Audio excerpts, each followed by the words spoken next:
Any other, sir? You're not serious about Rush Limbaugh, are you? Yeah, I think Rush is fantastic. You do? Yeah.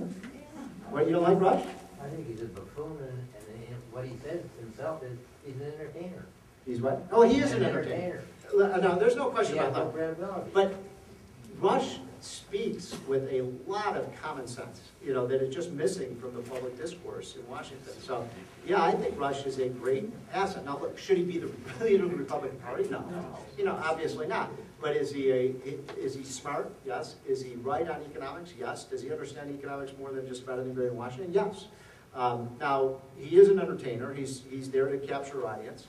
No question about it. But he actually, you know, when you think about that 1994 Republican Revolution, Newt probably had a bigger impact on that than just about anybody other than,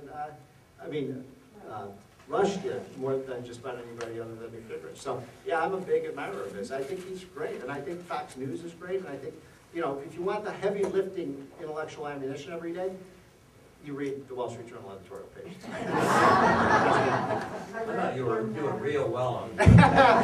All right, well, I can forgive you. Yes. I read in the Wall Street Journal that the FDIC is requesting an infusion of money to cover the money market and CDs and various banks. And for some of us who are into that, I'd like to know your read on that. Yeah, this is the idea that the FDIC, surprise, surprise, needs more money.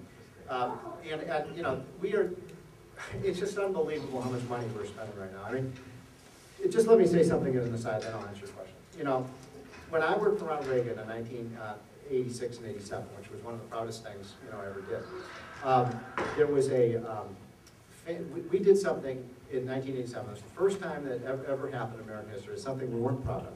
In 1987, does anybody know what happened for the first time in 1987 for the budget? It was the first time we ever had $1 trillion budget in 1987.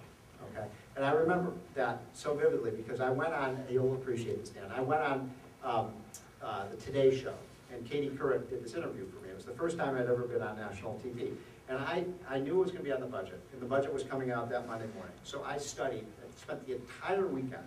I knew every single number in that budget. And that budget's like this thick. I went through, I mean, I knew the budget for the Peace Corps, I knew the budget for every weapon system, blah, blah, blah. So I get ready for the interview. 8 million people watching this show, you know, and Katie starts the interview. She says, Mr. Moore, I see that Ronald Reagan is introducing his budget this morning, and I see that it's going to be $1 trillion budget. She said, I just have one question for you, Mr. Moore. How many zeros are there in $1 trillion? Oh my God. You know, I just couldn't think. I mean, my mind froze, you know, and it was the only time on national TV I ever just completely collapsed, meltdown. How many zeros are there in $1 trillion? A lot. 12 zeros. This is a big problem, folks. The numbers are so big right now, we can't even relate to these numbers. $1 trillion is $1 million. That is a big number. Now we're talking about, oh, we're going to spend $800 billion. I really think what the Obama people did, they figured, okay, look, we need to pass this stimulus plan, and people want a stimulus plan. So why ask for $250 billion? Let's just ask for $1 trillion. People can't tell the difference between $250 billion and $1 trillion, so we'll just ask for $1 trillion. And then, you know, the amazing thing is those 3 turncoats, Specter, Snow, and Collins, you know, what idiots were they? You know, what the Democrats did, we're going to ask for $1 trillion. And, you know, and then Snow and Collins and Specter say, no, $1 trillion is too much, $900 billion. They say, okay, we'll take it. You know, I mean, these guys could have gotten anything they wanted, right? And you know, it's not that they're whores, it's just they were such cheap whores that really. But now on to your question about the FDIC. So what this is a microcosm of what is going on with policy in Washington. We are punishing the people who did the right thing, and we're rewarding the people who did the wrong thing. And it's the same thing with the banks. So the way the FDIC insurance system works is that we tax deposits at banks to cover the losses of banks that fail. But guess what? It is not a risk-adjusted system. So what we're doing now is we're taxing, you know, deposits at healthy banks, at community banks and so on, and then we're using that money to bail out the ones that took the huge, you know, the Lehman Brothers and so on, the banks that made all the bad decisions. And that it has so many negative effects because it creates a kind of, first of all, it rewards the very kind of bad behavior that banks engaged in the first place. I feel the same way, by the way, about the mortgage bailouts. You know, the new idea is we're going to rewrite the loan contracts for all these people who took out bad mortgages, right? Well, wait a minute here. I mean, if you look at the banks and the borrowers who did these now look, maybe there were some areas where people were exploited. But in the vast majority of cases, people just got greedy, right? They just made bad decisions. We had a story in our newspaper in Washington where there was a couple. They each earned $8 an hour working at McDonald's. Nothing wrong with working at McDonald's, but their earnings were $8 an hour. They walked into a countrywide mortgage company. They walked out with a $600,000 mortgage in 2007. And what were the chances that these people were ever going to pay that mortgage back? Zero, right? Zero. But the thinking was, look, they may pay the mortgage for a year. The bank thought, well, the house will be worth $700,000 a year from now, so we'll just flip it over and sell it for. Well, people who made those decisions should pay the consequences for their bad decisions. And this again, sorry, Dan, I mean, I just feel so passionate about this. Why are we rewarding people who did the wrong thing? And this is what government does. It basically subsidizes people who make bad decisions. I mean, to put it very simply, we subsidize and we reward vice, and we punish virtue. And so when you do that, you get more vice and less virtue. And that's also the case with the thing. Maybe one more question.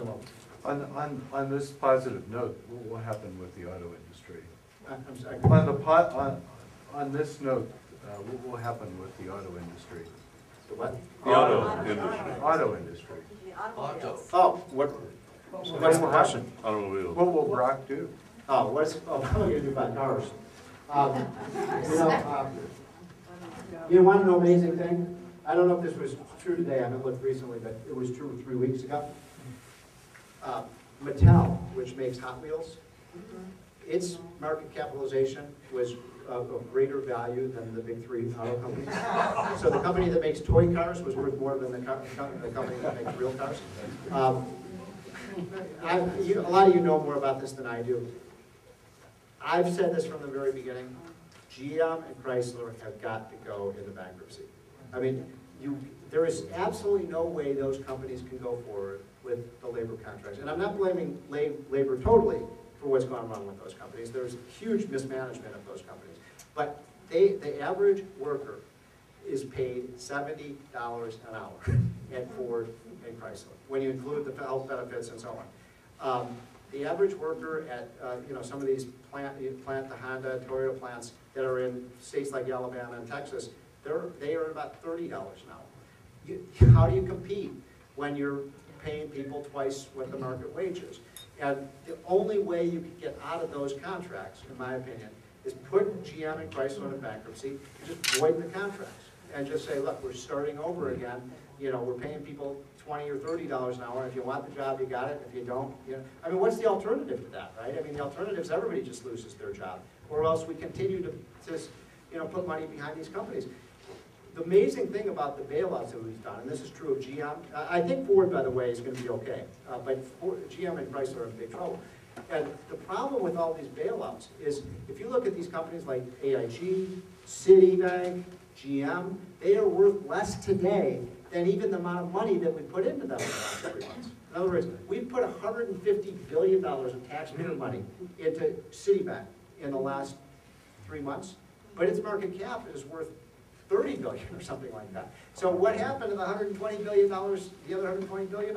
We just keep pouring good dollars after bad. And so we've got to stop the bailout fervor. We've got to get back to basic free market economics. If Milton Friedman were alive today, don't you just wish, Dan, I mean, he had the answer. Capitalism, the free enterprise system. I'm going to end with this. I glaze over this. I know you're hyperventilating that because you want me off the stage, but let me just show you. The last chart on this. I mean, it really explains everything.